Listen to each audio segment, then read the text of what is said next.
where the acacia trees thin and the dust catches the last light of day. A white bird stands calmly on the back of the largest animal that walks the earth. It has been there for hours. It will be there for hours more. For the elephant, this small white bird is the only relief from an enemy no tusk can reach. For the cattle egret, that same elephant is a moving grocery.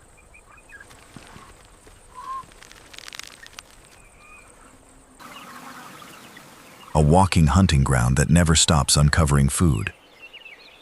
To understand this savanna bargain, you have to understand what the African bush does to an elephant's skin.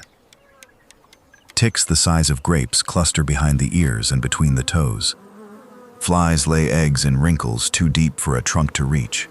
Fresh wounds from thornbush fights attract clouds of biting insects. And here is the strange truth of the savanna.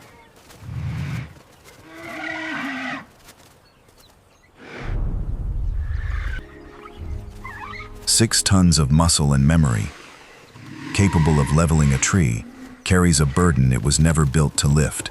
Immense, unstoppable, and utterly outmatched. So the elephant tries. It sprays a plume of red dust across its back with its trunk, and for a moment there is peace.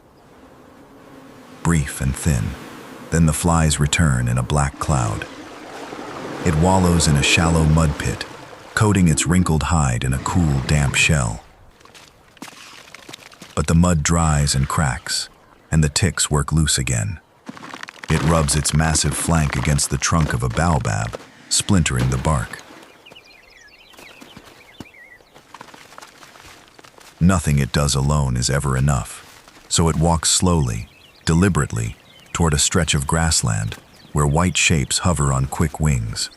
From the tall grass, they rise, cattle egrets, sharp-eyed, sure-footed, and unafraid, specialists that have learned the elephant's rhythm better than any predator. As the giant arrives, it does something remarkable.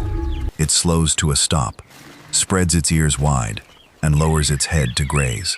The moment is offered, a silent agreement between species. What follows is a deep clean like no other. The little birds walk fearlessly beside the elephant's feet, snapping up insects the massive footsteps flush out, then hopping up onto its back to pick ticks from the ridges of the skin. They are a walking pharmacy in miniature form. The birds eat their fill.